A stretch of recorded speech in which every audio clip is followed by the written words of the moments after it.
الف لام را، یہ وہ کتاب ہے جس کی آیتیں جچی تلی ہیں. پھر یہ کہ اللہ حکیم و خبیر نازل کرنے والے کی طرف سے بتفصیل بیان کی گئی ہیں.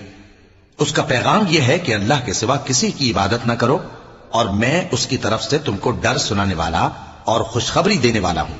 اور یہ کہ اپنے پروردگار سے بخشش مانگو اور اس کے آگے توبہ کرو، وہ تم کو ایک وقت مقرر تک متاع نیک سے بہرہ مند کرے گا اور ہر لائق فضیلت کو اس کی فضیلت دے گا. اور اگر روگردانی کرو گے تو مجھے تمہارے بارے میں قیامت کے بڑے دن کے عذاب کا ڈر ہے. تم سب کو اللہ کی طرف لوٹ کر جانا ہے اور وہ ہر چیز پر قادر ہے. دیکھو یہ اپنے سینوں کو دوہرا کرتے ہیں تاکہ اللہ سے چھپ جائیں.